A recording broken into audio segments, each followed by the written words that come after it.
અને રાજકોટ વાસીઓએ પણ હવે ચેતવાની જરૂર છે, કારણ કે રાજકોટમાં ડેરીમાંથી ઘી લેતા પહેલા ચેતી જજો. રાજકોટમાં એક નામાંકિત ડેરીમાંથી લીધેલા ઘીના નમૂના નિષ્ફળ ગયા હોવાનું સામે આવ્યું છે. મહાનગરપાલિકાએ વાણિયા વાડી અને કૃષ્ણનગર વિસ્તારમાંથી નમૂના લીધા હતા. સીતારામ વિજય પટેલ ડેરીમાંથી ઘીના નમૂના લેવા અને ત્યારબાદ તપાસ કરવામાં આવી તો ઘીના નમૂના નિષ્ફળ ગયા છે. આ ઉપરાંત દોરગા ઘી ડેપોમાંથી લીધેલા ઘીના નમૂના નિષ્ફળ ગયા છે. ઘીના નમૂનામાંથી વેજીટેબલ ફેટ અને તલના તેલની હાજરી મળી આવી.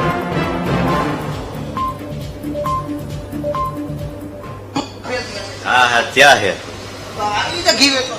અમારે તો આવતું હોય સાહેબ. અમે તો પછી એમાં ચેક ન કરતા હોય. ક્યાંથી લેવો? મહેસાણાથી આવતું. મહેસાણાથી, એટલે ત્યાંથી તમને ડુપ્લિકેટ ઘી? હા એ તો આવતું હતું, પણ હવે શું થાય બીજું કયો. હવે તમે સારું ઘી વેચશો ક્યારે? હવે વેચવું જ નથી. જે રીતના ક્યાંક લોકોના આરોગ્ય સાથે ચેડા થાય છે, તમને લાગે છે ને કે ખરેખર લોકોના આરોગ્ય સાથે ચેડા થતા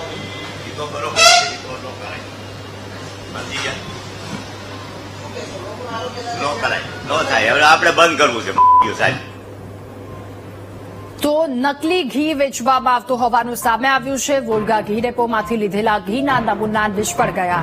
અહીંયા પણ લોકોના આરોગ્ય સાથે ચેડા થતા.